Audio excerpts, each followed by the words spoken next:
Hi, എൻ്റെ പേര് രാഹുൽ സുരേഷ്. എല്ലാവർക്കും പുതിയൊരു വീഡിയോയിലോട്ട് സ്വാഗതം. അപ്പോൾ നമ്മൾ ആദ്യത്തെ ക്ലാസ്സിൽ ഭരണഘടനേൻ്റെ കുറച്ച് ചരിത്രവും കാര്യങ്ങളൊക്കെ പഠിച്ചിരുന്നു. ഇന്ന് നമ്മൾ ഭരണഘടന നിർമ്മാണ സമിതിയിലോട്ടാണ് കേട്ടോ പോകുന്നത്. അപ്പോൾ നമുക്ക് നേരെ ക്ലാസ്സിലോട്ട് പോവാം. ഇന്ത്യക്ക് ഒരു ഭരണഘടന എന്നുള്ള ആശയം ആദ്യമായിട്ട് മുന്നോട്ട് വെച്ച വ്യക്തിയായിരുന്നു ആര്? എം എൻ റോയി ട്ടോ. എം എൻ റോയി ആയിരുന്നു ഇന്ത്യക്ക് ഒരു ഭരണഘടന എന്നുള്ള ആശയം ആദ്യമായിട്ട് മുന്നോട്ട് വെച്ച വ്യക്തി. അദ്ദേഹത്തിന്റെ ഏത് പത്രത്തിലൂടെയായിരുന്നു പറഞ്ഞത്? ഇന്ത്യൻ പാട്രിയോട്ട് എന്നുള്ള പത്രത്തിലൂടെയായിരുന്നു അദ്ദേഹം എന്ത് പറഞ്ഞത്? ഇന്ത്യക്ക് ഒരു ഭരണഘടന എന്നുള്ള ആശയം ആദ്യമായിട്ട് മുന്നോട്ട് വെച്ചത്. ഇന്ത്യക്ക് ഒരു ഭരണഘടന എന്നുള്ള ആശയം ആദ്യമായിട്ട് മുന്നോട്ട് വെച്ച രാഷ്ട്രീയ പാർട്ടിയായിരുന്നു ഇത് സ്വരാജ് പാർട്ടി. എന്നാണ് സ്വരാജ് പാർട്ടി രൂപീകരിച്ചത്? 1923 ട്ടോ. 1923 ഇത് സ്വരാജ് പാർട്ടി രൂപം കൊണ്ടത് കേട്ടോ. 1923 സ്വരാജ് പാർട്ടി രൂപം കൊണ്ടത്. ആരൊക്കെ ചേർന്നിട്ടായിരുന്നു?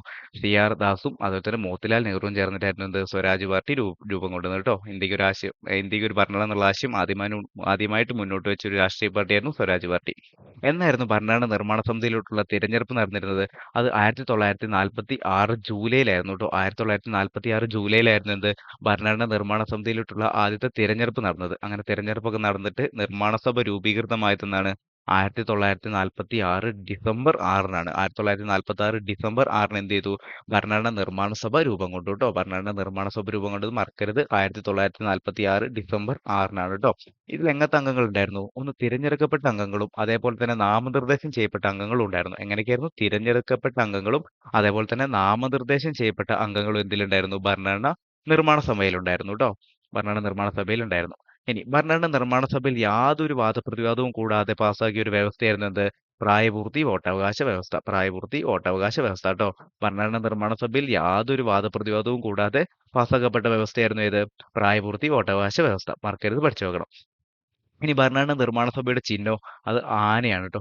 ആനയാണ് എന്ത്? ഭരണഘടന നിർമ്മാണ സഭയുടെ ചിഹ്നമായിട്ട് അവർ തെരഞ്ഞെടുത്തിരുന്നത് ട്ടോ. അപ്പൊ എന്തൊക്കെയായിരുന്നു പറഞ്ഞത്? അപ്പം ഇന്ത്യക്ക് വേണ്ടി ഒരു ഭരണഘടന എന്നുള്ള ആശയം ആദ്യമായിട്ട് മുന്നോട്ട് വെച്ച വ്യക്തിയായിരുന്നു ഏത്? M N Roy. അദ്ദേഹത്തിന്റെ പത്രമായിരുന്നു ഇത് ഇന്ത്യൻ പാട്രിയോട്ട് എന്നുള്ളത്. ഇനി ആദ്യമായിട്ട് മുന്നോട്ട് വെച്ച രാഷ്ട്രീയ പാർട്ടിയോ അത് സ്വരാജ് പാർട്ടിയായിരുന്നു. എന്നാണ് രൂപം കൊണ്ടത്? 1923 സ്വരാജ് പാർട്ടി രൂപം കൊണ്ടിരുന്നത് കേട്ടോ. 1923 ആരൊക്കെ ചേർന്ന്? സി.ആർ. ദാസും മോത്തിലാൽ നെഹ്റുവും ചേർന്നിട്ടായിരുന്നു സ്വരാജ് പാർട്ടി രൂപം കൊണ്ടത്. ഇനി എന്നായിരുന്നു തെരഞ്ഞെടുപ്പ് നടന്നത്? 1946 ജൂലൈയിലായിരുന്നു ഭരണഘടനാ നിർമ്മാണ സമിതിയിലുള്ള തെരഞ്ഞെടുപ്പ് നടന്നിരുന്നത് കേട്ടോ. അങ്ങനെ തെരഞ്ഞെടുപ്പൊക്കെ നടന്നിട്ട് 1946 എന്ത് രൂപീകൃതമായി? നമ്മുടെ ഭരണഘടന നിർമ്മാണ സഭ രൂപീകൃതമായി. അതിൽ തെരഞ്ഞെടുക്കപ്പെട്ട അംഗങ്ങളും അതേപോലെ തന്നെ നാമനിർദ്ദേശം ചെയ്യപ്പെട്ട അംഗങ്ങളും എന്തിലുണ്ടായിരുന്നു? ഭരണഘടന നിർമ്മാണ സമിതിയിലുണ്ടായിരുന്നു. അതിൽ യാതൊരു വാദപ്രതിവാദവും കൂടാതെ അംഗീകരിക്കപ്പെട്ട ഒരു വ്യവസ്ഥയായിരുന്നു എന്ത്? പ്രായപൂർത്തി വോട്ടവകാശ വ്യവസ്ഥ എന്നുള്ളത്. ഇനി അവരുടെ ചിഹ്നം എന്തായിരുന്നു? അത് ആനയായിരുന്നു കേട്ടോ. ആന. ഇനി ഇതിലെ അംഗങ്ങളെ കുറിച്ച് നമുക്ക് പഠിക്കാം അല്ലെ? അംഗങ്ങളെ കുറിച്ച് ആകെ എത്ര അംഗങ്ങൾ ഉണ്ടായിരുന്നു? 389 അംഗങ്ങൾ ഉണ്ടായിരുന്നു കേട്ടോ. ഇടയ്ക്ക് ചോദിക്കുന്നതാണ്. 389 അംഗങ്ങൾ എന്തിലുണ്ടായിരുന്നു? ഭരണഘടന നിർമ്മാണ സമിതിയിലുണ്ടായിരുന്നു. അത് ബ്രിട്ടീഷ് ഇന്ത്യൻ പ്രവിശ്യയിൽ നിന്നും 292 പേര്. എത്രയായിരുന്നു? ബ്രിട്ടീഷ് ഇന്ത്യൻ പ്രവിശ്യയിൽ നിന്നും 292 പേരും നാട്ടുരാജ്യത്തിൽ നിന്നും എത്ര? 93 പേരും ചീഫ് കമ്മീഷണർ പ്രൊവിഷനിൽ നിന്ന് എത്ര പേരാണ്? 4 പേരുമായിരുന്നു ഉണ്ടായിരുന്നത്. അങ്ങനെയാണ് 389 അംഗങ്ങൾ എന്ന് പറയുന്നത് കേട്ടോ. എത്രയായിരുന്നു? 389 അംഗങ്ങൾ. അപ്പൊ ബ്രിട്ടീഷ് ഇന്ത്യൻ പ്രവിശ്യയിൽ നിന്നും 292ഉം നാട്ടുരാജ്യത്തു നിന്നും എത്രയാണ്? 93ഉം അതുപോലെ തന്നെ ചീഫ് കമ്മീഷണർ പ്രൊവിഷനിൽ നിന്ന് എത്ര പേരാണ്? 4 പേരുമായിരുന്നു ഇതിലുണ്ടായിരുന്നത്. നമ്മുടെ എന്ത് ഈ ഭരണഘടന നിർമ്മാണ സമിതിയിൽ ഉണ്ടായിരുന്നത് കേട്ടോ. ആകെ അംഗങ്ങൾ കേട്ടോ. ജസ്റ്റ് വായിച്ചു നോക്കുക. ഇതിനിടയിൽ ഇതിന്റെ ഡീറ്റെയിൽ ആയിട്ട് കൊടുത്താണ് കേട്ടോ അത്. ഇനി അതോ നമ്മുടെ ബ്രിട്ടീഷ് ഇന്ത്യൻ പ്രവിശ്യയിൽ നിന്ന് 292 പേരുണ്ടെന്ന് പറഞ്ഞല്ലോ. അതിൽ ഏറ്റവും കൂടുതൽ സീറ്റ് കിട്ടിയത് ആർക്കാണ്? അത് കോൺഗ്രസിനായിരുന്നു. കോൺഗ്രസ് പാർട്ടിക്കായിരുന്നു. എത്ര സീറ്റ്? 208 സീറ്റായിരുന്നു. 208 സീറ്റായിരുന്നു എന്ത്? കോൺഗ്രസ് പാർട്ടിക്ക് ലഭിച്ചിരുന്നത് കേട്ടോ. അതുപോലെ തന്നെ മുസ്ലിം ലീഗിനാണ് എത്രയാ? 73 സീറ്റുകളായിരുന്നു ഉണ്ടായിരുന്നത്. 73 സീറ്റുകളായിരുന്നു എന്ത്? മുസ്ലിം ലീഗുകൾക്ക് ഉണ്ടായിരുന്നത്. മറ്റുള്ളവർക്ക് എത്രയായിരുന്നു? 15 സീറ്റുമായിരുന്നു ഉണ്ടായിരുന്നത്. 15 സീറ്റുമായിരുന്നു ഇതിലുണ്ടായിരുന്നത്. നമ്മുടെ എന്ത്? ഈ ബ്രിട്ടീഷ് ഇന്ത്യൻ പ്രവിശ്യയിൽ നിന്നുള്ള 292 പേരിൽ നിന്ന് 208 സീറ്റ് കോൺഗ്രസിനും 73 സീറ്റ് മുസ്ലിം ലീഗിനും മറ്റുള്ളവർക്ക് 15 സീറ്റായിരുന്നു. എത്ര ശതമാനമായിരിക്കും അപ്പം? 82% ട്ടോ. 82% എന്ത്? നമ്മുടെ കോൺഗ്രസ് പാർട്ടിക്ക് ഉണ്ടായിരുന്നത് കേട്ടോ. ഏറ്റവും കൂടുതൽ ഭൂരിപക്ഷം ലഭിച്ച അവർക്കാണ് കേട്ടോ. ഏറ്റവും കൂടുതൽ സീറ്റുകൾ ലഭിച്ചത് അവർക്കാണ് കേട്ടോ. ഇത് വായിച്ചു നോക്കുക. ജസ്റ്റ് ഇത് കൊടുത്താണ് കേട്ടോ അത്. ജസ്റ്റ് ഒന്ന് വായിച്ചു നോക്കിയാൽ മതി. ഓക്കെ. അപ്പൊ ആകെ 389 അംഗങ്ങളും അതുപോലെ തന്നെ ബ്രിട്ടീഷ് ഇന്ത്യൻ പ്രവിശ്യയിൽ നിന്ന് 292 പേരും അതിൽ തന്നെ കോൺഗ്രസ് പാർട്ടിക്ക് 208 സീറ്റും മുസ്ലിം ലീഗിനാണെങ്കിൽ 73ഉം മറ്റുള്ളവർക്ക് 15 സീറ്റുമായിരുന്നു ഉണ്ടായിരുന്നത്. നാട്ടുരാജ്യത്തു നിന്നാണെങ്കിലോ 93 പേരുണ്ടായിരുന്നു. 93 പേര്. ചീഫ് കമ്മീഷണർ പ്രവിശ്യയിൽ നിന്ന് എത്ര പേരുണ്ടായിരുന്നു? 4 പേരുമായിരുന്നു ഉണ്ടായിരുന്നത് കേട്ടോ. ഇനി വിഭജനത്തിന് ശേഷം അതായത് നമ്മുടെ പാകിസ്ഥാനിലോട്ട് പോയല്ലോ. നമ്മുടെ പാകിസ്ഥാൻ 2 രാജ്യം രൂപീകൃതമായ സമയത്ത് നമ്മൾ വിഭജിച്ച സമയത്ത് എന്ത് ചെയ്തു? കുറച്ച് അംഗങ്ങൾ അങ്ങോട്ട് പോയിരുന്നു. അങ്ങനെ അപ്പം എത്ര അംഗങ്ങളായി? ബ്രിട്ടീഷ് ഇന്ത്യൻ പ്രവിശ്യയിൽ നിന്ന് എത്ര പേരായി മാറി? അതിനകത്ത് 229 പേരായി മാറി ട്ടോ. 229 പേരായിരുന്നു ട്ടോ. 292 പേരായിരുന്നു ഉണ്ടായിരുന്നത്. അതിനകത്ത് 229 പേരെന്തായി മാറി? നമ്മുടെ ബ്രിട്ടീഷ് ഇന്ത്യൻ പ്രവിശ്യയിൽ നിന്നുമായി മാറി ട്ടോ. നാട്ടുരാജ്യത്തിൽ എത്ര പേരായി മാറി? അത് 70 പേരായിട്ട് മാറി. 70 പേരായിട്ട് മാറി. 93ൽ നിന്ന് എന്തായി മാറി? എത്ര പേരായി? 70 പേരായിട്ട് മാറി വിഭജനത്തിന് ശേഷം. വിഭജനത്തിന് ശേഷം മൊത്തം എത്ര പേരായിരുന്നു ഉണ്ടായിരുന്നത്? 299 അല്ലേ? 299 പേരായിരുന്നു ട്ടോ. 90 പേര് എവിടേക്ക് പോയി? 90 പേര് പാകിസ്ഥാനിലോട്ട് പോയി. എത്ര പേര്? 90 പേര്. 90 പേര് എവിടേക്ക് പോയി? നമ്മുടെ പാകിസ്ഥാനിലോട്ട് പോയി ട്ടോ. പാകിസ്ഥാനിലോട്ട് പോയി. പാകിസ്ഥാനിലോട്ട് എത്ര പേര് പോയി? 90 പേര് പോയി. അങ്ങനെ 229 പേരായി മാറി. നാട്ടുരാജ്യത്ത് നിന്ന് 70ഉം ബ്രിട്ടീഷ് ഇന്ത്യൻ പ്രവിശ്യയിൽ നിന്നും 229 പേരുമായി മാറി ട്ടോ. ഏറ്റവും അധികം അംഗങ്ങൾ ഉൾപ്പെടുന്ന പ്രവിശ്യ ഏതായിരുന്നു? അത് യുണൈറ്റഡ് പ്രൊവിൻസസ് ആയിരുന്നു ട്ടോ. യുണൈറ്റഡ് പ്രൊവിൻസസിനായിരുന്നു ഏറ്റവും കൂടുതൽ അംഗങ്ങൾ ഉൾപ്പെട്ട പ്രവിശ്യ എന്ന് പറയുന്നത്. എത്ര പേരായിരുന്നു?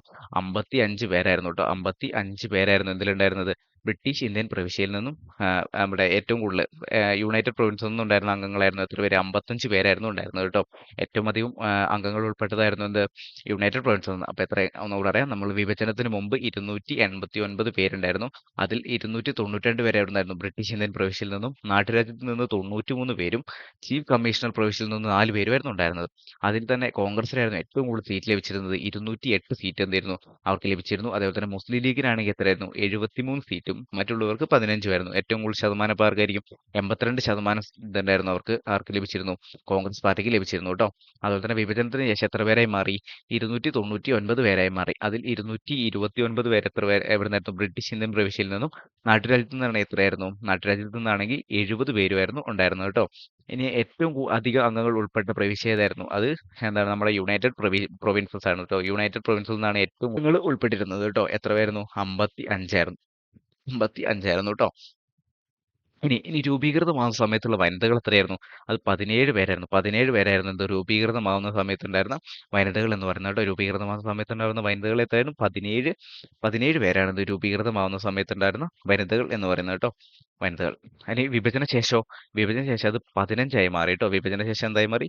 അത് 15 ആയി മാറി ട്ടോ.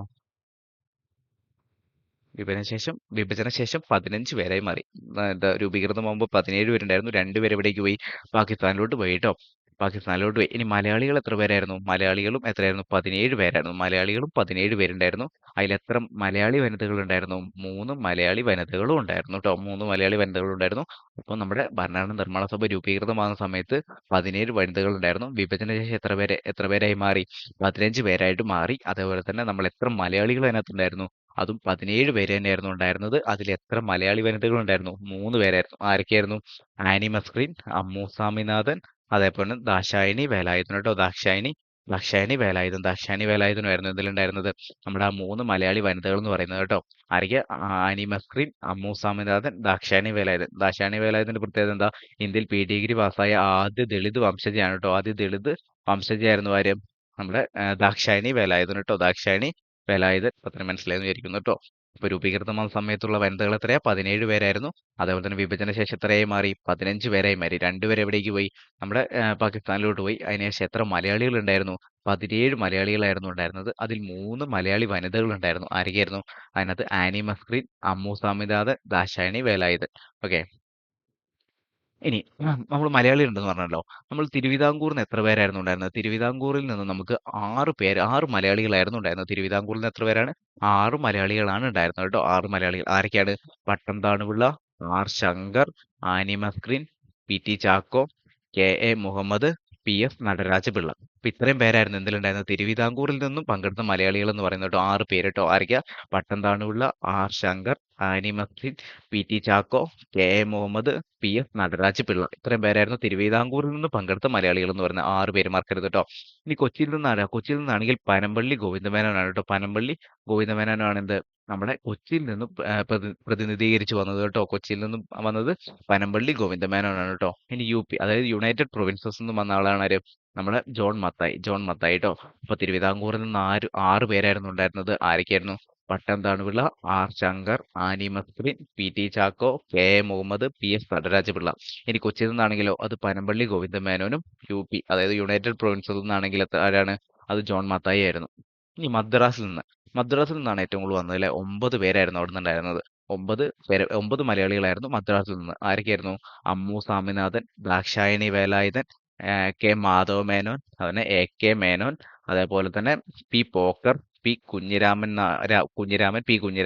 പിന്നെ അബ്ദുൽ സത്താർ ഹാജി ഇസഹാക്ക് സേട്ട്, അതുപോലെ തന്നെ KTM അഹമ്മദ് ഇബ്രാഹിം, അതുപോലെ തന്നെ മുഹമ്മദ് ഇസ്മയിൽ സാഹിബ്. ഇത്രയും പേരായിരുന്നു ഇവിടെ നിന്നുണ്ടായിരുന്നത്. നമ്മുടെ മദ്രാസിൽ നിന്ന് പ്രതിനിധീകരിച്ച് വന്നത് കേട്ടോ. 9 പേര്. ആരൊക്കെയാണ്?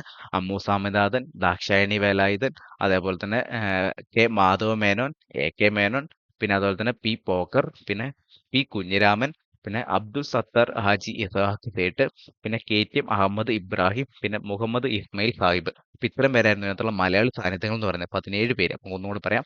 ആരൊക്കെയായിരുന്നു? തിരുവിതാംകൂറിൽ നിന്നും 6 പേര്. ആരൊക്കെ? Pattom Thanu Pillai, R Shankar, Annie Mascarene, PT Chacko, KA Muhammad, PS Nataraja Pillai. ഇത്രയും പേരായിരുന്നു എന്ത്?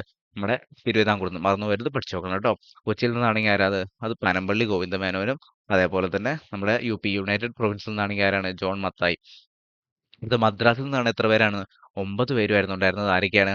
അത് അമ്മു സ്വാമിനാഥൻ, ദാക്ഷായണി വേലായുധൻ. നമ്മൾ പറഞ്ഞ 2 മലയാളി ഇതിനകത്ത് തന്നെയല്ലേ പെടുന്നത്. മദ്രാസിൽ നിന്നാണ് വന്നത്. ആകെ ഒരാൾ മാത്രമായിരുന്നു ഇവിടെ നിന്നുണ്ടായിരുന്നത് തിരുവിതാംകൂറിൽ നിന്ന്. അതാണ് ആരാണ്? ആനി മസ്രീൻ ആയിരുന്നു അല്ലെ. ഇനി അടുത്തത് കെ മാധവ മേനോൻ, പിന്നെ AK മേനോൻ, പിന്നെ പി പോക്കർ, പി കുഞ്ഞിരാമൻ നായർ, അതേപോലെ തന്നെ അബ്ദുൽ സത്താർ ഹാജി ഇസഹാക്ക് സേട്ട്, പിന്നെ KTM അഹമ്മദ് ഇബ്രാഹിം, പിന്നെ മുഹമ്മദ് ഇസ്മയിൽ സാഹിബ്. ഇത്രയും പേരായിരുന്നു ഇവിടെ നിന്നുണ്ടായിരുന്നത്. മദ്രാസിൽ നിന്നും ഉണ്ടായിരുന്നു കേട്ടോ. ഇനി ഭരണഘടന നിർമ്മാണ സഭയിലെ ആംഗ്ലോ ഇന്ത്യൻ പ്രതിനിധി ആരായിരുന്നു? ആംഗ്ലോ ഇന്ത്യൻ പ്രതിനിധി ആരായിരുന്നു? മറന്നു പോകരുത്. ഫ്രാങ്ക് ആന്റണിയാണ് കേട്ടോ. ഫ്രാങ്ക് ആന്റണിയാണ് എന്ത്? നമ്മുടെ ഭരണഘടനാ നിർമ്മാണ സഭയിലെ ആംഗ്ലോ ഇന്ത്യൻ പ്രതിനിധി എന്ന് പറയുന്നത് ഫ്രാങ്ക് ആന്റണി കേട്ടോ. ഇനി ഭരണഘടനാ നിർമ്മാണ സഭയിലെ ചീഫ് ഡ്രാഫ്റ്റ്മാൻ ആരാണ്? അത് FN മുഖർജി. FN മുഖർജി കേട്ടോ. ഇൻസ്റ്റൽ അടക്കം പഠിച്ചു നോക്കണം. കാരണം വേറെ ഒരു മുഖർജിയും കൂടി വരുന്നുണ്ട്. അപ്പൊ നമ്മൾ ഇൻസ്റ്റൽ അടക്കം പഠിച്ചു നോക്കണം. FN മുഖർജി കേട്ടോ. അത് ഭരണഘടനാ നിർമ്മാണ സഭയുടെ ചീഫ് ഡ്രാഫ്റ്റ്മാൻ എന്ന് പറയുന്നത് FN മുഖർജി. ആംഗ്ലോ ഇന്ത്യൻ പ്രതിനിധിയാണെങ്കിൽ ആരാണ്? അത് ഫ്രാങ്ക് ആന്റണിയാണ് കേട്ടോ. ഫ്രാങ്ക് ആന്റണിയാണ്. ഇനി ഭരണഘടനാ നിർമ്മാണ സഭയിലെ നിയമോപദേഷ്ടാവ് ആരാണ്? അത് BN റാവു ആണ്. അപ്പം നിയമോപദേഷ്ടാവ് ആരാണ്? BN റാവു. അദ്ദേഹത്തിന്റെ പ്രത്യേകത എന്താ? അന്താരാഷ്ട്ര നീതിന്യായ കോടതിയിലേക്ക് നാമനിർദ്ദേശം ചെയ്യപ്പെട്ട ആദ്യ ഇന്ത്യക്കാരനാണ് അല്ലെ. അന്താരാഷ്ട്ര നീതിന്യായ കോടതിയിലേക്ക് നാമനിർദ്ദേശം ചെയ്യപ്പെട്ട ആദ്യ ഇന്ത്യക്കാരനായിരുന്നു ആര്? നമ്മുടെ BN റാവു എന്നുള്ളത് കേട്ടോ. അതുപോലെ തന്നെ മ്യാൻമറിന്റെ ഭരണഘടനാ നിർമ്മാണ സഭയിലെ ഉപദേശകൻ കൂടിയായിരുന്നു ആര്? നമ്മുടെ ഈ BN റാവു എന്ന് പറയുന്നത് ആള് ചില്ലറക്കാരനല്ല അല്ലെ. അപ്പൊ എന്തായിരുന്നു? ഭരണഘടനാ നിർമ്മാണ സഭയിലെ നിയമോപദേഷ്ടാവായിരുന്നു ആര്? BN റാവു. അതേപോലെ തന്നെ അദ്ദേഹത്തിന് പ്രധാനപ്പെട്ട 2 പ്രത്യേകതകളാണ് എന്തൊക്കെ?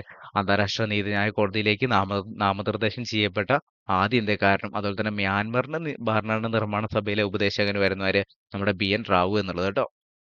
അങ്ങനെ അത്രയും കാര്യങ്ങൾ പഠിച്ചിട്ട് ഇനി നമ്മുടെ എന്നാണ് രൂപീകരിച്ചത് നമ്മുടെ ഭരണഘടനാ നിർമ്മാണ സഭ? 1946 ഡിസംബർ 6-നല്ലേ. അവരുടെ ഒന്നാം സമ്മേളനം നടന്നതെന്നാണ്? 1946 ഡിസംബർ 9-നാണ്. 9-നാണ് എന്ത്? ആദ്യത്തെ സമ്മേളനം നടന്നത്. അതിൽ എത്ര അംഗങ്ങൾ പങ്കെടുത്തിരുന്നു? 207 പേരായിരുന്നു എന്തിൽ പങ്കെടുത്തിരുന്നത്? നമ്മുടെ ഒന്നാമത്തെ സമ്മേളനത്തിൽ നടന്നത്. ഒന്നാമത്തെ സമ്മേളനത്തിൽ പങ്കെടുത്തിരുന്നത് കേട്ടോ. ഒന്നാം സമ്മേളനം എന്നായിരുന്നു? 1946 ഡിസംബർ 9-നാണ് കേട്ടോ. മറക്കരുത്. ഇമ്പോർട്ടന്റ് ആയിട്ട് പഠിച്ചു നോക്കണം കേട്ടോ. ഇടയ്ക്കിടയ്ക്ക് പരീക്ഷയ്ക്ക് വരുന്നതാണ്. അതുപോലെ തന്നെ അതിനകത്ത് എത്ര വനിതകളായിരുന്നു ഉണ്ടായിരുന്നത്? 9 വനിതകളും എന്തിൽ പങ്കെടുത്തിരുന്നു? നമ്മുടെ ഒന്നാമത്തെ സമ്മേളനത്തിൽ പങ്കെടുത്തിരുന്നു കേട്ടോ. അപ്പം അതിന്റെ അധ്യക്ഷൻ ആരായിരുന്നു? അത് സച്ചിദാനന്ദ സിൻഹയായിരുന്നു. ഇദ്ദേഹം എന്താണ്? ഇതിന്റെ താൽക്കാലിക അധ്യക്ഷനാട്ടോ. അത് പഠിച്ചു വെക്കണം. എഴുതാൻ മറന്നായിരുന്നു. ഓക്കെ. സച്ചിദാനന്ദ സിൻഹയായിരുന്നു എന്ത്? ഇതിന്റെ താൽക്കാലിക അധ്യക്ഷൻ എന്ന് പറഞ്ഞിരുന്നു കേട്ടോ. എന്തിന്റെ? നമ്മുടെ ഭരണഘടനാ നിർമ്മാണ സഭയുടെ ആദ്യത്തെ സമ്മേളനത്തിന്റെ താൽക്കാലിക അധ്യക്ഷനായിരുന്നു ആര്? സച്ചിദാനന്ദ സിൻഹ എന്ന് പറയുന്നത്. ഇതിന്റെ വേദി എവിടെയായിരുന്നു? അത് പാർലമെന്റ് സെൻട്രൽ ഹാളായിരുന്നു. ഇപ്പൊ നമ്മുടെ പാർലമെന്റ് സെൻട്രൽ ഹാളിലായിരുന്നു എന്ത്? നമ്മുടെ ഇതിന്റെ വേദി എന്ന് പറയുന്നത് ഒന്നാമത്തെ സമ്മേളനത്തിന്റെ വേദി എന്ന് പറയുന്നത്. അപ്പൊ എങ്ങനെയായിരുന്നു? ഒന്നാമത്തെ സമ്മേളനം എന്നായിരുന്നു? 1946 ഡിസംബർ 9-നായിരുന്നു എന്ത്? ഒന്നാമത്തെ സമ്മേളനം നടന്നത്. അതിൽ എത്ര പേര് പങ്കെടുത്തിരുന്നു? 207 പേര് പങ്കെടുത്തിരുന്നു. അതിൽ 9 വനിതകൾ ഉണ്ടായിരുന്നു. അതിന്റെ അധ്യക്ഷനായിരുന്നു ആര്? സച്ചിദാനന്ദ സിൻഹ. അദ്ദേഹം എന്തായിരുന്നു? ഒരു താൽക്കാലിക അധ്യക്ഷനായിരുന്നു. അത് നടന്നത് പാർലമെന്റ് സെൻട്രൽ ഹാളിലാണ് കേട്ടോ. അങ്ങനെ ഒന്നാമത്തെ സമ്മേളനം അവസാനിച്ച് നമ്മുടെ രണ്ടാമത്തെ സമ്മേളനം എന്നായിരുന്നു? 2 ദിവസം കഴിഞ്ഞിട്ടല്ലേ. എന്നായിരുന്നു? 1946 ഡിസംബർ 11-ന്. ഡിസംബർ 11-ന് എന്ത് ചെയ്തു? രണ്ടാമത്തെ സമ്മേളനം കൂടി. അതിൽ നമ്മൾ എന്ത് ചെയ്തു? ഒരു സ്ഥിരം അധ്യക്ഷൻ നമ്മൾ തെരഞ്ഞെടുത്തു. ആരായിരുന്നു അത്? രാജേന്ദ്ര പ്രസാദ് കേട്ടോ. അതിനകത്തായിരുന്നു നമ്മൾ സ്ഥിരം അധ്യക്ഷൻ വന്നത്. താൽക്കാലിക അധ്യക്ഷനെ തെരഞ്ഞെടുത്തു ഒന്നാം സമ്മേളനത്തില്. രണ്ടാം സമ്മേളനത്തിലായിരുന്നു എന്ത്? 1946 ഡിസംബർ 11 നടന്ന രണ്ടാമത്തെ സമ്മേളനത്തിലായിരുന്നു രാജേന്ദ്ര പ്രസാദിനെ നമ്മൾ എന്ത് ചെയ്തത്? സ്ഥിരം അധ്യക്ഷനായിട്ട് തെരഞ്ഞെടുക്കപ്പെട്ടത് കേട്ടോ. ഇനി ഭരണഘടനാ നിർമ്മാണ സഭയുടെ പ്രഥമ സമ്മേളനം എന്നാണ് അവസാനിച്ചത്? അത് 1946 ഡിസംബർ 23-നാണ് കേട്ടോ. പ്രഥമ സമ്മേളനം അവസാനിച്ചതെന്ന് പറയുന്നത് 1946 ഡിസംബർ 23-നാണ് നമ്മുടെ പ്രഥമ സമ്മേളനം അവസാനിച്ചത്. ഈ ഒരു ഭരണഘടനാ നിർമ്മാണ സമിതിയുടെ ഉപാധ്യക്ഷന്മാരാരൊക്കെയായിരുന്നു? അത് എച്ച്.സി. മുഖർജിയും അതുപോലെ തന്നെ വി.ടി. കൃഷ്ണമാചാരിയാണ് ട്ടോ. ആരൊക്കെയായിരുന്നു? എച്ച്.സി. മുഖർജിയും വി.ടി. കൃഷ്ണമാചാരിയുമായിരുന്നു ഇതിന്റെ ഉപാധ്യക്ഷന്മാര് എന്ന് പറയുന്നത് ട്ടോ. അതിന്റെ അധ്യക്ഷനാരായിരുന്നു? രാജേന്ദ്ര പ്രസാദും. എന്നാൽ ഇതിന്റെ സെക്രട്ടറിയോ? അത് എച്ച്.വി. അയ്യങ്കാറാണ്. എച്ച്.വി. അയ്യങ്കാറായിരുന്നു ഭരണഘടനാ നിർമ്മാണ സമിതിയുടെ സെക്രട്ടറി എന്ന് പറയുന്നത് ട്ടോ. ഇനി ആദ്യമായിട്ട് അഭിസംബോധന ചെയ്ത് സംസാരിച്ചത് ആരാണ്? അത് ജെ.ബി. കൃപലാനിയാണ്. ജെ.ബി. കൃപലാനിയാണ് ഭരണഘടനാ നിർമ്മാണ സഭയെ ആദ്യമായിട്ട് അഭിസംബോധന ചെയ്ത് സംസാരിച്ചത്. ഒരുപാട് പരീക്ഷയ്ക്ക് ചോദിച്ചിട്ടാണ് ട്ടോ ജെ.ബി. കൃപലാനി. ഇനി ഇതിനകത്ത് എത്ര സമ്മേളനങ്ങൾ കൂടി? നമ്മുടെ 11 സെക്ഷനുകളിലായിട്ട് 165 ദിവസം എന്ത് ചെയ്തു? നമ്മൾ സമ്മേളിച്ചിരുന്നു ട്ടോ. 11 സെക്ഷനുകളിലായിട്ട് നമ്മൾ എത്ര 165 ദിവസം സമ്മേളിച്ചിരുന്നു. നമ്മുടെ എൻ.സി.ആർ.ടി ബുക്കിലൊക്കെ 166 എന്നാണ് ട്ടോ കൊടുത്തിരിക്കുന്നത്. പക്ഷെ മെയിനായിട്ട് 165 തന്നെയാണ് എല്ലായിടത്തും കണ്ടിട്ടുള്ളത്. അപ്പം 165 പഠിച്ചു വെച്ചാൽ മതി. അപ്പം ഒന്നാമത്തെ സമ്മേളനം എന്നായിരുന്നു? 1946 ഡിസംബർ 9-നായിരുന്നു ഒന്നാമത്തെ സമ്മേളനം. രണ്ടാമത്തെ സമ്മേളനം എന്നായിരുന്നു? 1946 ഡിസംബർ 11-നും. അതിന്റെ അധ്യക്ഷനായിരുന്നു ആര്? രാജേന്ദ്ര പ്രസാദ് ട്ടോ. രാജേന്ദ്ര പ്രസാദ് ആയിരുന്നു. അങ്ങനെ നമ്മുടെ പ്രഥമ സമ്മേളനം എന്നാണ് അവസാനിച്ചത്? 1946 ഡിസംബർ 23-നായിരുന്നു എന്ത് ചെയ്തത്? നമ്മുടെ ഒന്നാമത്തെ സമ്മേളനം, പ്രഥമ സമ്മേളനം നമ്മൾ അവസാനിപ്പിച്ചത്. അതിന്റെ ഉപാധ്യക്ഷന്മാരായിരുന്നു ആരൊക്കെ? എച്ച്.സി. മുഖർജിയും അതുപോലെ തന്നെ വി.ടി. കൃഷ്ണമാചാരി ട്ടോ. എച്ച്.സി. മുഖർജിയും വി.ടി. കൃഷ്ണമാചാരി ആയിരുന്നു ഉപാധ്യക്ഷന്മാർ. ഇതിന്റെ സെക്രട്ടറിയോ? അത് എച്ച്.വി.ആർ. അയ്യങ്കാറാണ്. എച്ച്.വി.ആർ. അയ്യങ്കാറായിരുന്നു ഇതിന്റെ സെക്രട്ടറി എന്ന് പറയുന്നത്. ആദ്യമായിട്ട് അഭിസംബോധന ചെയ്ത് സംസാരിച്ച ആരാ? അത് ജെ.ബി. കൃപലാനിയാണ് ട്ടോ. അങ്ങനെ നമ്മൾ എന്ത് ചെയ്തു? 11 സെക്ഷനുകളിലായിട്ട് 165 ദിവസം എന്ത് ചെയ്തിരുന്നു? സമ്മേളിച്ചിരുന്നു ട്ടോ. ഈ ഭരണഘടന എഴുതി തയ്യാറാക്കിയത് ആരാണ്? അത് പ്രേം ബിഹാരി നരേൻ റെയ്സാദാണ് ട്ടോ. പ്രേം ബിഹാരി നരേൻ റെയ്സാദാണ് നമ്മുടെ ഭരണഘടന എഴുതി തയ്യാറാക്കിയിരുന്നത്. ഭരണഘടന എഴുതി തയ്യാറാക്കിയത് പഠിച്ചു നോക്കണം. പ്രേം ബിഹാരി നരേൻ റെയ്സാദ് ട്ടോ. ഇനി ഹിന്ദി പകർപ്പാണെങ്കിൽ അതാരാണ് എഴുതിയത്? അത് വസന്ത് കൃഷ്ണനാണ് ട്ടോ. വസന്ത് കൃഷ്ണയാണ് നമ്മുടെ ഭരണഘടനാ നിർമ്മാണ സഭയുടെ ഹിന്ദി പകർപ്പ് എഴുതി തയ്യാറാക്കിയത്. അപ്പോൾ ഭരണഘടന എഴുതി തയ്യാറാക്കിയത് പ്രേം ബിഹാരി നരേൻ റെയ്സാദും അതിന്റെ ഹിന്ദി പകർപ്പാണെങ്കിൽ വസന്ത് കൃഷ്ണയാണ് ട്ടോ. വസന്ത് കൃഷ്ണ ആണ് അതിന്റെ ഹിന്ദി പകർപ്പ് എഴുതി തയ്യാറാക്കിയത്. ഇനി ഇതിന്റെ ആമുഖം എഴുതിയതാണ് ആരാണ്? അത് നമ്മുടെ നെഹ്റു ആണ് ട്ടോ. അതിന്റെ ആമുഖം എഴുതിയത് ആരാണ്? നെഹ്റു ആണ്. നമുക്കറിയാലേ അദ്ദേഹം 1946 ഡിസംബർ 13-ന് ലക്ഷ്യപ്രമേയം അവതരിപ്പിച്ചല്ലോ. അതാണല്ലോ പിന്നെ എന്ത് ചെയ്തത്? ആമുഖമായി മാറിയത്. എന്നാൽ അതെന്നാണ് അംഗീകരിച്ചതെന്നുള്ളത് നിങ്ങൾ കമന്റിൽ പറയാം ട്ടോ. എന്നാണ് നമ്മുടെ ലക്ഷ്യപ്രമേയം ഭരണഘടനാ നിർമ്മാണ സഭ അംഗീകരിച്ചതെന്നുള്ളത് കമന്റിൽ പറയാം ട്ടോ. അപ്പൊ ജവഹർലാൽ നെഹ്റു ആയിരുന്നു ഇതിന്റെ ആമുഖം എഴുതി തയ്യാറാക്കിയിരുന്നത് ട്ടോ. ആമുഖം എഴുതി തയ്യാറാക്കിയിരുന്നത്. അപ്പൊ ഇത്തരം കാര്യങ്ങൾ മനസ്സിലായില്ലേ? ഭരണഘടന തയ്യാറാക്കിയത് ആരാ? പ്രേം ബിഹാരി നരേൻ റെയ്സാദും അതിന് ഹിന്ദി പകർപ്പാണെങ്കിൽ വസന്ത് കൃഷ്ണയും ആമുഖമാണെങ്കിൽ ആരാണ്? അത് നമ്മുടെ ജവഹർലാൽ നെഹ്റു. അതിന്റെ കവർ പേജ് ഡിസൈൻ ചെയ്തത് ആരായിരിക്കും? കവർ പേജ് ഡിസൈൻ ചെയ്തത് നന്ദലാൽ ബോസാണ്. അപ്പൊ ഇത്രയും കാര്യങ്ങൾ എന്ത് ചെയ്യുക? മറന്നു പോയിരിക്കുക. എന്താണ് ഭരണഘടന എഴുതി തയ്യാറാക്കിയത് ആരാണ്? പ്രേം ബിഹാരി നരേൻ റെയ്സാദും അതിന്റെ ഹിന്ദി പകർപ്പാണെങ്കിൽ അത് വസന്ത് കൃഷ്ണയും അതേപോലെ തന്നെ അതിന്റെ ആമുഖം എഴുതിയത് ആരാണ്? നമ്മുടെ ജവഹർലാൽ നെഹ്റുവും അതേപോലെ തന്നെ അതിന്റെ കവർ പേജ് ഡിസൈൻ ചെയ്തത് ആരാണ്? അത് നന്ദലാൽ ബോസുമാണ് ട്ടോ. ഇനി ഭരണഘടനാ നിർമ്മാണ സഭ ഇന്ത്യൻ നിയമനിർമ്മാണ സഭയായിട്ട് സമ്മേളിച്ചതെന്നാണ്? ആയി മാറിയതെന്നാണ്? സമ്മേളിച്ചതല്ല, മാറിയത് എങ്ങനെയാണ്? മാറിയതെന്നാണ്? 1947 ഓഗസ്റ്റ് 14 അർദ്ധരാത്രിയിലാണ് അല്ലെ? നമ്മുടെ ഭരണഘടനാ നിർമ്മാണ സഭ ഇന്ത്യൻ നിയമനിർമ്മാണ സഭയായിട്ട് എന്തായത് മാറിയത് 1947 ഓഗസ്റ്റ് 14 അർദ്ധരാത്രിയാണ് അല്ലെ? എന്നാണ് സമ്മേളിച്ചത് നിയമനിർമ്മാണ സഭയായിട്ട്? അത് നമ്മൾ സമ്മേളിച്ചത് 1947 നവംബർ 17. 1947 നവംബർ 17-നാണ് നിയമനിർമ്മാണ സഭയായിട്ട് സമ്മേളിച്ചത്. എന്നാണ് മാറിയത്? 1947 ഓഗസ്റ്റ് 14 അർദ്ധരാത്രി. എന്നാൽ സമ്മേളനം നടന്നത് 1947 നവംബർ 17-നുമാണ് കേട്ടോ. 17-നുമാണ്. ഇനി ഭരണഘടനാ നിർമ്മാണ സഭയുടെ അവസാന സമ്മേളനം എന്നായിരുന്നു? 1950 ജനുവരി 24-നായിരുന്നു കേട്ടോ. ഭരണഘടനാ നിർമ്മാണ സഭയുടെ അവസാന സമ്മേളനം എന്ന് പറയുന്നത് 1950 ജനുവരി 24-നായിരുന്നു അവസാന സമ്മേളനം എന്ന് പറയുന്നത്. ഇനി ഭരണഘടനയ്ക്ക് അംഗീകാരം ലഭിച്ചെന്നാണ്? അംഗീകാരം ലഭിച്ചത് ഇത് തമ്മിൽ മാറിപ്പോയത്. അംഗീകാരം ലഭിച്ചതെന്നാണ്? 1949 നവംബർ 26-നാണ്. 1949 നവംബർ 26-നാണ് ഭരണഘടനയ്ക്ക് അംഗീകാരം ലഭിച്ചത്. എന്നാൽ ഭരണഘടന എന്നാണ് നിലവിൽ വന്നത്? 1950 ജനുവരി 26 ട്ടോ. റിപ്പബ്ലിക് ഡേ ആണല്ലോ. റിപ്പബ്ലിക് ആയത് അപ്പോഴാണല്ലോ. അപ്പം 1950 ജനുവരി 26-നാണ് ഭരണഘടന നിലവിൽ വന്നത്. അംഗീകരിച്ചതും നിലവിൽ വന്നതും ഇത് തമ്മിൽ മാറിപ്പോരുത് ട്ടോ. അപ്പം എത്ര നാളെടുത്തു നമ്മുടെ ഭരണഘടന നിർമ്മിക്കാൻ വേണ്ടി? അത് 2 വർഷം തന്നെ 11 മാസം 18 or 17 ദിവസം ട്ടോ. നമ്മുടെ ഓപ്ഷനിൽ നോക്കി ചെയ്യേണ്ടതാണ്. ഒന്നെങ്കിൽ 17 അല്ലെങ്കിൽ 18 ട്ടോ. അപ്പൊ ഭരണഘടന നിർമ്മിക്കാൻ വേണ്ടി എടുത്ത സമയം എത്രയാണ്? 2 വർഷം 11 മാസം 18 ദിവസം ഓർ 17 ദിവസം ട്ടോ. 17 ദിവസം ട്ടോ. ഇനി ആകെ ചിലവായ തുക എത്രയാണ്? അത് 64,00,000 രൂപയാണ് ട്ടോ. 64,00,000 രൂപയാണ് എന്ത് നമ്മുടെ ഭരണഘടന നിർമ്മിക്കാനായ ചെലവ് എന്ന് പറയുന്നത്. ഭരണഘടന നിർമ്മിക്കാനായ ചെലവ് എന്ന് പറയുന്നത് 64,00,000 രൂപ. ഇനി ഭരണഘടന നിലവിൽ വരുമ്പോൾ എത്ര സെക്ഷനുകൾ ഉണ്ടായിരുന്നു? 395 സെക്ഷനുകളും അതേപോലെ തന്നെ 8 പട്ടികയും 22 ഭാഗങ്ങളുമായിരുന്നു എന്ത് ഭരണഘടന നിലവിൽ വരുന്ന സമയത്ത് എന്തിലുണ്ടായിരുന്നത്? നമ്മുടെ ഭരണഘടനയിൽ ഉണ്ടായിരുന്നത്. അപ്പൊ എന്തൊക്കെയാ നമ്മൾ പറഞ്ഞത്? ഭരണഘടന നിർമ്മാണ സഭ ഇന്ത്യൻ നിയമനിർമ്മാണ സഭയായി മാറിയതെന്നാണ് 1947 ഓഗസ്റ്റ് 14 അർദ്ധരാത്രിയാണ്. അതേപോലെ തന്നെ എന്നാണ് സമ്മേളിച്ചത്? 1947 നവംബർ 17-ന്. 1947 നവംബർ 17-നാണ് എന്ത് നമ്മുടെ നിയമനിർമ്മാണ സഭയായിട്ട് സമ്മേളിച്ചത്. അങ്ങനെ നമ്മുടെ ഭരണഘടന നിർമ്മാണ സഭയുടെ അവസാന സമ്മേളനം എന്നായിരുന്നു? അത് 1950 ജനുവരി 24-നും 24-ലായിരുന്നു അവസാന സമ്മേളനം എന്ന് പറയുന്നത്. ഇനി നമ്മുടെ ഭരണഘടനയ്ക്ക് അംഗീകാരം ലഭിച്ചതെന്നാണ്? അത് 1949 നവംബർ 26-ന്. 1949 നവംബർ 26-നാണ് ഇത് ഭരണഘടനയ്ക്ക് അംഗീകാരം ലഭിച്ചത്. അതുപോലെ തന്നെ ഭരണഘടന നിലവിൽ വന്നതെന്നാണ്? 1950 ജനുവരി 26-നും. 1950 ജനുവരി 26-നാണ് ഭരണഘടന നിലവിൽ വന്നത് ട്ടോ. എടുത്ത സമയം എത്രയാണ്? 2 വർഷം 11 മാസം 17 ദിവസം or 18 ദിവസം ട്ടോ. ചെലവായ തുകയോ 64,00,000 രൂപയും. വന്ന ടൈമിൽ 395 സെക്ഷനുകളും അതേപോലെ തന്നെ 8 പട്ടികകളും അതുപോലെ തന്നെ 22 ഭാഗങ്ങളും ഉണ്ടായിരുന്നു. നിലവിൽ എത്രയാ? സെക്ഷൻ ഇങ്ങനെ കൂടിക്കൊണ്ടിരിക്കുമല്ലോ. അതുകൊണ്ട് 470ഓളം സെക്ഷനുകളും അതുപോലെ ഇത് പഠിച്ചു നോക്കണം. 12 പട്ടികകളും 25 ഭാഗങ്ങളും ഇപ്പൊ നിലവിൽ എന്തുണ്ട്? നമ്മുടെ ഭരണഘടനയിലുണ്ട് ട്ടോ. 12 പട്ടികകളും 25 ഭാഗങ്ങളും. ഇതങ്ങനെ പഠിച്ചില്ല, ഇതങ്ങനെ ചോദിക്കാറില്ലെങ്കിലും 12 പട്ടികകളും 25 ഭാഗങ്ങളും എന്തുണ്ടാവണം? നമ്മുടെ ഇപ്പോഴത്തെ ഭരണഘടനയിൽ നിലവിലുണ്ട് ട്ടോ. ഈ 12 പട്ടിക നമുക്ക് പിന്നെ പഠിക്കാം. 12 പട്ടിക എന്തായാലും പഠിച്ചു വെക്കണം. അടുത്ത ക്ലാസ്സിൽ നമുക്ക് പഠിക്കാം ട്ടോ. ഓക്കെ. അപ്പൊ ഇത്തരം കാര്യങ്ങൾ മനസ്സിലായില്ലേ?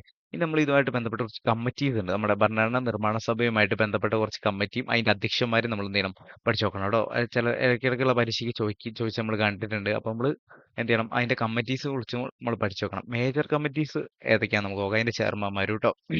ബി.ആർ. അംബേദ്കർ എന്താണ്? ഡ്രാഫ്റ്റിംഗ് കമ്മിറ്റിയുടെ ചെയർമാൻ ആരായിരുന്നു? നമ്മുടെ ബി.ആർ. അംബേദ്കർ കേട്ടോ. ആ ഡ്രാഫ്റ്റിംഗ് കമ്മിറ്റി നമ്മൾ ഡീറ്റെയിൽ ആയിട്ട് പഠിക്കണം. നമുക്ക് പഠിക്കാം കേട്ടോ.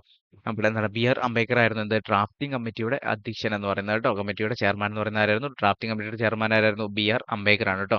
ഇനി ജവഹർലാൽ നെഹ്റു അധ്യക്ഷനായ കമ്മിറ്റികൾ ഏതൊക്കെയാ? ഒന്ന് union powers committee, union constitution committee, അതേപോലെ തന്നെ സ്റ്റേറ്റ് കമ്മിറ്റി.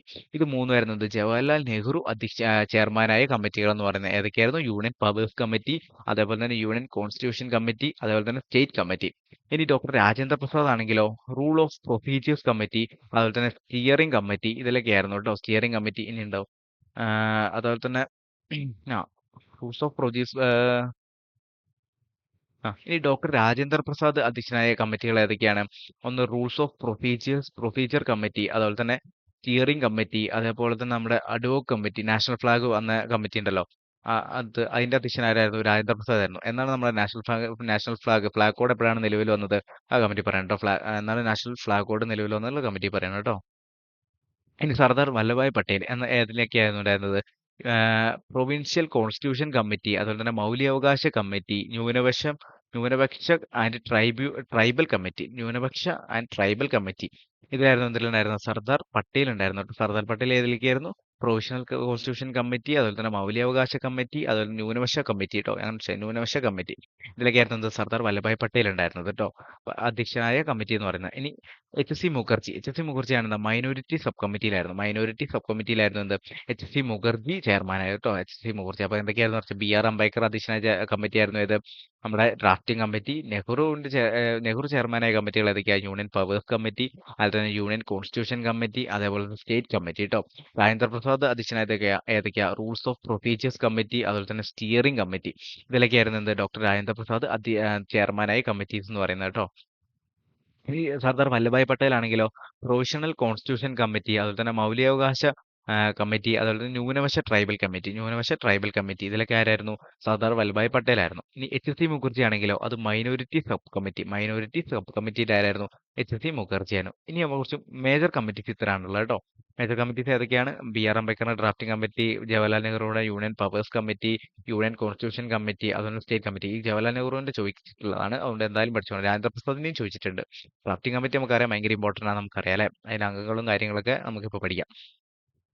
ഇനി അടുത്തത് സർദാർ വല്ലഭായ് പട്ടേലാണ് ഈ പ്രൊവിഷണൽ കോൺസ്റ്റിറ്റ്യൂഷൻ കമ്മിറ്റി, മൗലികാവകാശ കമ്മിറ്റി, ന്യൂനപക്ഷ കമ്മിറ്റി ഇതൊക്കെ ആരായിരുന്നു? സർദാർ വല്ലഭായ് പട്ടേലും. എച്ച്.സി. മുഖർജിയാണ് ഈ മൈനോരിറ്റി സബ് കമ്മിറ്റി. ഇനി അടുത്ത് മൈനർ കമ്മിറ്റി ഏതൊക്കെയാണ്? ഇതിലാണ് കേട്ടോ വരുന്നത്. മൈനർ കമ്മിറ്റീസ് ഏതൊക്കെയാണ് വരുന്നത്? ഒന്ന് നമ്മുടെ എന്താ ഫിനാൻസ് ആൻഡ് സ്റ്റാഫ് കമ്മിറ്റി, അതായത് രാജേന്ദ്ര പ്രസാദിന്റെ അധ്യക്ഷതയിലുള്ള രണ്ട് കമ്മിറ്റിയാണ് ഇതൊക്കെ. ഫിനാൻസ് ആൻഡ് സ്റ്റാഫ് കമ്മിറ്റി കേട്ടോ, ഫിനാൻസ് ആൻഡ് സ്റ്റാഫ് കമ്മിറ്റി. അതേപോലെ തന്നെ എന്താ ad hoc committee on national flag, ഇതിലാണ് നമുക്ക് ad hoc committee on national flag കേട്ടോ, ad hoc committee of national flag. ഇതെന്തായാലും പഠിച്ചു നോക്കണം. എന്താണ് നമ്മുടെ ഫ്ലാഗ് കോഡ് എന്നാണ് നിലവിൽ വന്നതെന്നുള്ളത് കമ്മിറ്റി പറയണം കേട്ടോ. അപ്പം ഫിനാൻസ് ആൻഡ് സ്റ്റാഫ് കമ്മിറ്റിയും അതുപോലെ തന്നെ അഡ്വോക്ക് കമ്മിറ്റി ഓൺ നാഷണൽ ഫ്ലാഗും, ഇത് രണ്ടുമായിരുന്നു രാജേന്ദ്ര പ്രസാദിന്റെ ചെയർമാനായിട്ടുള്ള കമ്മിറ്റീസ് എന്ന് പറയുന്നത്. ഇനി അല്ലാടി കൃഷ്ണസ്വാമി അയ്യർ ആണെങ്കിലോ കൗൺസിൽ ഓഫ് കമ്മിറ്റിയിലായിരുന്നു എന്ത്? അല്ലാടി കൃഷ്ണസ്വാമി അയ്യർ എന്ന് പറയുന്നത് കേട്ടോ. അല്ലാടി കൃഷ്ണസ്വാമി അയ്യർ ഏതായിരുന്നു? കൗൺസിൽ ഓഫ് കമ്മിറ്റിയിലായിരുന്നു എന്ത്? അല്ലാടി കൃഷ്ണസ്വാമി അയ്യർ ചെയർമാൻ ആയത് കേട്ടോ. ഇനി മൊട്ടൂരി സത്യനാരായണ ആണെങ്കിലോ അത് ലാംഗ്വേജ് കമ്മിറ്റിയാണ്. ലാംഗ്വേജ് കമ്മിറ്റിയിലായിരുന്നു ആര്? മൊട്ടൂരി സത്യനാരായണ ചെയർമാൻ വഹിച്ചത് കേട്ടോ. ഇനി പട്ടാഭി സീതാരാമയ്യ ആണെങ്കിലോ അത് ഹൗസ് കമ്മിറ്റി കേട്ടോ. പട്ടാഭി സീതാരാമയ്യ ആണെങ്കിൽ ഏതാണ്? ഹൗസ് കമ്മിറ്റി കേട്ടോ, ഹൗസ് കമ്മിറ്റി. ഇനി എസ് കെ ദർ ആണെങ്കിലോ അത് ലിംഗ്വിസ്റ്റിക്സ് പ്രൊവിഷണൽ കമ്മിറ്റി കേട്ടോ. ലിംഗ്വിസ്റ്റിക്സ് പ്രൊവിഷണൽ കമ്മിറ്റിയിലായിരുന്നു എന്തുണ്ടായിരുന്നത്? എസ് കെ ദർ ചെയർമാൻ ആയത് കേട്ടോ, എസ് കെ ദർ ചെയർമാൻ. ഇനി അപ്പം ജെ.വി. മാവിലങ്കാർ അധ്യക്ഷനായ കമ്മിറ്റി ഏതായിരുന്നു? Committee on the functions of the constituent assembly. ഇതിലായിരുന്നു എന്ത്? ജെ.വി. മാവിലങ്കാർ ചെയർമാൻ ആയത്. അതൊന്നും അത്ര ഇമ്പോർട്ടന്റ് അല്ല, എങ്കിൽ പോലും ഇത് പഠിച്ചു വെക്കണം. ഏതൊക്കെ? നമ്മുടെ രാജേന്ദ്ര പ്രസാദ് ആയത്. ഏതൊക്കെ? Finance and staff committee, ad hoc committee on national flag, ഇതൊക്കെ എപ്പോഴും ചോദിക്കുന്നതാണ്. പിന്നെ അല്ലാടി കൃഷ്ണസ്വാമി അയ്യരാണ് ഈ കൗൺസിൽ ഓഫ് കമ്മിറ്റി. അതിന് മൊട്ടൂരി സത്യനാരായണയാണെങ്കിലോ ലാംഗ്വേജ് കമ്മിറ്റി. അതേപോലെ തന്നെ പട്ടാഭി സീതാരാമയാണ് ഹൗസ് കമ്മിറ്റി, ഇതും പഠിച്ചു വെക്കണം. അത് എസ് കെ ദർ കമ്മിറ്റി ആണെങ്കിലോ ലിംഗ്വിസ്റ്റിക് പ്രൊവിഷൻസ് കമ്മിറ്റി കേട്ടോ. ഇനി അത് എസ് വരദചാര്യ ഏതൊക്കെയായിരുന്നു? അഡ്വോക്ക് കമ്മിറ്റി ഓൺ സുപ്രീം കോടതി, അതുപോലെ തന്നെ അഡ്വോക്ക് കമ്മിറ്റി ഓൺ സിറ്റിസൺഷിപ്പ് കേട്ടോ. അഡ്വോക്ക് കമ്മിറ്റി ഓൺ സിറ്റിസൺഷിപ്പ് ആരാണ്? വരദചാര്യ കേട്ടോ, Varadacharya. Ad hoc committee on the supreme കോർട്ടും, അത് രണ്ട് അഡ്വോക്ക് അല്ലേ, മാറിപ്പോയത് രാജേന്ദ്ര പ്രസാദും ഉണ്ട്, അത് ഫ്ലാഗ് കോഡാണ്. ഇതാണ് ഏതൊക്കെയാണ്? അഡ്വോക്ക് കമ്മിറ്റി ഓൺ സുപ്രീം കോർട്ടും അതുപോലെ അഡ്വോക്ക് കമ്മിറ്റി ഓൺ സിറ്റിസൺഷിപ്പ് കേട്ടോ. ഇനി കെ എം മുൻഷി ആണെങ്കിലോ അത് ഓർഡർ ഓഫ് ബിസിനസ് കമ്മിറ്റി കേട്ടോ, ഓർഡർ ഓഫ് ബിസിനസ് കമ്മിറ്റി. ഇത് ഇമ്പോർട്ടന്റ് ആണ് കേട്ടോ, ഇതെന്താണ്? ഇമ്പോർട്ടന്റ് ആണ് കേട്ടോ. ഏത്? ഓർഡർ ഓഫ് ബിസിനസ് കമ്മിറ്റി ആരായിരുന്നു? കെ എം മുൻഷിയാണ് കേട്ടോ. ഇനി ജവഹർലാൽ നെഹ്റു ആണെങ്കിലോ special committee to examine the draft constitution, കേട്ടോ. Special committee to examine the draft constitution, ഇതായിരുന്നു ജവഹർലാൽ നെഹ്റു ചെയർമാനായ കമ്മിറ്റി എന്ന് പറയുന്നത് കേട്ടോ, മൈനർ കമ്മിറ്റി എന്ന് പറയുന്നത്. ഇനി പട്ടാഭി സീതാരാമയാണെങ്കിലോ committee on chief commission provinces കേട്ടോ, എന്താണ്? Committee on chief commission provinces കേട്ടോ. അത് പട്ടാഭി സീതാരാമയ്യ കേട്ടോ. ഇനി നമുക്കറിയാം ഡ്രാഫ്റ്റിംഗ് കമ്മിറ്റി ഭയങ്കര ഇമ്പോർട്ടൻ്റ് ആണല്ലോ. അതിന് മുമ്പ് നമുക്ക് ഇതൊന്നും നോക്കിയിട്ട് വരാം. മൈനർ കമ്മിറ്റീസ് ഏതൊക്കെയാ? ഡോക്ടർ രാജേന്ദ്ര പ്രസാദിനാണ് ഈ ഫിനാൻസ് ആൻഡ് സ്റ്റാഫ് കമ്മിറ്റി, അതുപോലെ തന്നെ ad hoc committee on national flag. പിന്നെ അല്ലാടി കൃഷ്ണസ്വാമി അയ്യർ ഏതായിരുന്നു? Council of committee. ഇനി മൊട്ടൂരി സത്യനാരായണ ആണെങ്കിലോ അത് ലാംഗ്വേജ് കമ്മിറ്റി.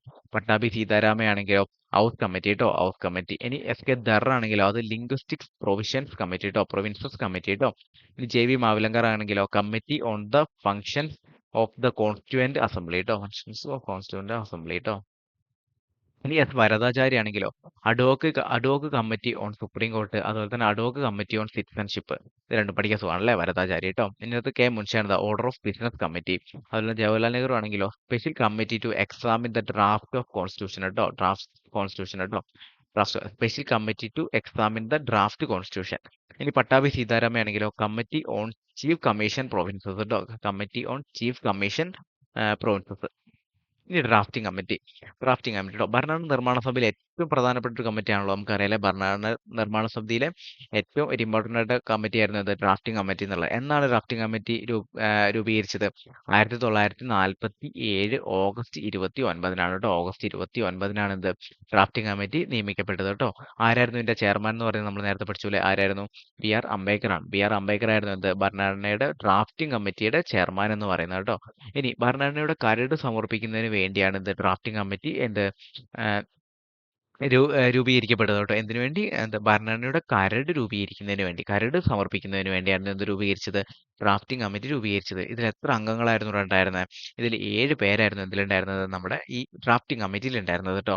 അപ്പൊ എന്താണ് ഓഗസ്റ്റ് 1947 ഓഗസ്റ്റ് 29-നാണ് എന്ത് നമ്മുടെ ഈ ഡ്രാഫ്റ്റിംഗ് കമ്മിറ്റി നിയമിക്കപ്പെട്ടത്. അതിന്റെ ചെയർമാൻ ആരായിരുന്നു? അത് ബി.ആർ. അംബേദ്കർ ആയിരുന്നു കേട്ടോ. എന്തിനു വേണ്ടിയായിരുന്നു ഇത് രൂപീകരിച്ചത്? ഭരണഘടനയുടെ കരട് രൂപം സമർപ്പിക്കുന്നതിന് വേണ്ടിയായിരുന്നു എന്ത് രൂപം കൊണ്ടത്? ഡ്രാഫ്റ്റിംഗ് കമ്മിറ്റി രൂപം കൊണ്ടത്. ഇതിൽ എത്ര അംഗങ്ങളായിരുന്നു ഉണ്ടായിരുന്നത്? ഇതിൽ 7 പേരായിരുന്നു ഇതിലുണ്ടായിരുന്നത്, നമ്മുടെ ഈ ഡ്രാഫ്റ്റിംഗ് കമ്മിറ്റിയിൽ ഉണ്ടായിരുന്നത്. ആരൊക്കെയായിരുന്നു ആ 7 പേര്? ഒന്ന് നമുക്കറിയാം അല്ലെ, ചെയർമാനായ നമ്മുടെ ബി.ആർ. അംബേദ്കർ കേട്ടോ. പിന്നെ നമുക്കറിയാം കെ.എം. മുൻഷി, അതുപോലെ മുഹമ്മദ് സാദുള്ള, പിന്നെ അല്ലാടി കൃഷ്ണസ്വാമി അയ്യർ, പിന്നെ എൻ ഗോപാലസ്വാമി അയ്യർ, അതുപോലെ ഡി.പി. ഗെയ്ത്താൻ, അതേപോലെ തന്നെ ബി.എൽ. മിത്തൽ ഇത്രയും പേരായിരുന്നു എന്തിലുണ്ടായിരുന്നത്? നമ്മുടെ ഡ്രാഫ്റ്റിംഗ് കമ്മിറ്റിയിലെ അംഗങ്ങൾ എന്ന് പറയുന്നത്. ആരൊക്കെയാ? ബി.ആർ. അംബേദ്കർ, കെ.എം. മുൻഷി, മുഹമ്മദ് സാദുള്ള, പിന്നെ അല്ലാടി കൃഷ്ണസ്വാമി അയ്യർ, എൻ ഗോപാലസ്വാമി അയ്യങ്കാർ, പിന്നെ ഡി.പി. ഗെയ്ത്താൻ, അതേപോലെ തന്നെ ബി.എൽ. മിത്തൽ. ഇതിനകത്ത് എന്തായിരുന്നു? നമ്മുടെ ഈ ടി.പി. ഗെയ്ത്താൻ നിര്യാതനായതിനെ തുടർന്ന് ആര് വന്നു? ടി.ടി. കൃഷ്ണമാചാരി വന്നു കേട്ടോ. അപ്പൊ ടി.പിക്ക് പകരം ടി.ടി വന്നു. അങ്ങനെ കേട്ടോ അതിട്ടോ. ടി.പി. ഗെയ്ത്താന് പകരം ആര് വന്നു? ടി.ടി. കൃഷ്ണമാചാരി. അദ്ദേഹം മരണമടഞ്ഞതിനെ തുടർന്ന് ആരായിരുന്നു വന്നത്? ടി.ടി. കൃഷ്ണമാചാരി വന്നു. ഇനി അടുത്ത് ബി.എൽ. മിത്തലിന് രാജിവെച്ചതിനെ തുടർന്ന് ആരാണ് പിന്നെ വന്നത്? അത് നമ്മുടെ മാധവറാവു ആയിരുന്നു. പിന്നെ ഡ്രാഫ്റ്റിംഗ് കമ്മിറ്റിയിൽ അംഗമായിരുന്നു കേട്ടോ. അപ്പൊ എന്തൊക്കെയായിരുന്നു പറഞ്ഞത്? ഡ്രാഫ്റ്റിംഗ് കമ്മിറ്റിയിലെ അംഗങ്ങൾ ആരൊക്കെയാണ്? ബി.ആർ. അംബേദ്കർ, കെ.എം. മുൻഷി, മുഹമ്മദ് സാദുള്ള, അല്ലാടി കൃഷ്ണസ്വാമി അയ്യർ, പിന്നെ എൻ ഗോപാലസ്വാമി അയ്യർ, പിന്നെ ടി.പി. ഗെയ്ത്താനും, പിന്നെ അതുപോലെ തന്നെ ബി.എൽ. മിത്താറും. ടി.പി. ഗെയ്ത്താന് വരെ ആരാണ് വന്നത്? ടി.ടി. കൃഷ്ണമാചാര്യം. ബി.എൽ. മിത്തലിന് വരെ ആരാണ് വന്നത്? മാധവറാവു ആയിരുന്നു കേട്ടോ വന്നത് ഡ്രാഫ്റ്റിംഗ് കമ്മിറ്റിയിൽ. അപ്പോൾ ഭരണഘടനാ നിർമ്മാണ സമിതിയെ കുറിച്ച് ഇത്രയാണ് പറയാനുള്ളത്. ഇനി അംഗീകരിച്ച ഡേറ്റുകൾ ഇത് എല്ലാവർക്കും അങ്ങോട്ടും ഇങ്ങോട്ടും മാറിപ്പോകുന്നു. അപ്പോൾ ഇതും കൂടെ ഒന്ന് ജസ്റ്റ് പഠിച്ചു നോക്കാം കേട്ടോ. എങ്ങനെയാണ്? ദേശീയ പതാക അത് എന്താണ്? നമ്മൾ നേരത്തെ പറഞ്ഞ പോലെ 1947 ജൂലൈ 22 ഫ്ലാഗ് കോഡ് കേട്ടോ. ഫ്ലാഗ് കോഡ് എന്താണെന്ന് 1947 ജൂലൈ 22-നാണ്. ഇനി ദേശീയ ഗാനം എന്നാണ് അംഗീകരിച്ചത്? 1950 ജനുവരി 24. ദേശീയ ഗാനവും ഗീതവും എപ്പോഴാണ്? ജനുവരി 24. 1950 ജനുവരി 24. എന്നാൽ മുദ്ര എന്നാണ്? അത് നമ്മുടെ 1950 ജനുവരി 26. നമ്മുടെ ഭരണഘടന നിലവിൽ വന്ന സമയത്ത് തന്നെയാണ് മുദ്ര അംഗീകരിക്കപ്പെട്ടത്. അപ്പം ഗാനവും ഗീതവും എന്നാണ്? 1950 ജനുവരി 24-നും. എന്നാൽ മുദ്ര എന്നാണ്? 1950 ജനുവരി 26-നുമാണ്. ദേശീയ പതാകയാണെങ്കിലോ 1947 ജൂലൈ 22-നാണ്. ജൂലൈ 22-നാണ് ദേശീയ പതാക അംഗീകരിക്കപ്പെട്ടത് കേട്ടോ. അപ്പൊ ഇത്രയും കാര്യങ്ങളൊക്കെയാണ് ഭരണഘടന നിർമ്മാണ സമിതിയെ കുറിച്ച് നമുക്ക് എന്ത് ചെയ്യാം പറയാനുള്ളത്. അപ്പം ഇത്രയും കാര്യങ്ങളെങ്കിലും നമ്മൾ പഠിച്ചു നോക്കണം ഭരണഘടന നിർമ്മാണ സമിതിയായിട്ട് ബന്ധപ്പെട്ടിട്ട്. അപ്പൊ അടുത്തത് നമുക്ക് എന്ത് ചെയ്യാം ആമുഖമായിട്ട് അടുത്ത ക്ലാസ്സിൽ വരാം കേട്ടോ. അപ്പം ഇതിന് മുന്നത്തെ ക്ലാസ്സും കൂടെ കണ്ടു കഴിഞ്ഞാൽ ഒരു തുടർച്ച കിട്ടുള്ളൂ. അപ്പം അതും കണ്ടിട്ട് ഈ ക്ലാസ് കാണാൻ വേണ്ടി ശ്രമിക്കുക. അപ്പൊ ഇതിന്റെ നോട്ട് ടെലിഗ്രാം ചാനൽ ഉണ്ടാവും കേട്ടോ. അപ്പൊ എല്ലാവർക്കും താങ്ക് യു. അപ്പം ചാനൽ ഇഷ്ടപ്പെടുന്നുണ്ടെങ്കിൽ എല്ലാവർക്കും ഷെയർ ഒക്കെ ചെയ്യാം കേട്ടോ. Thank you.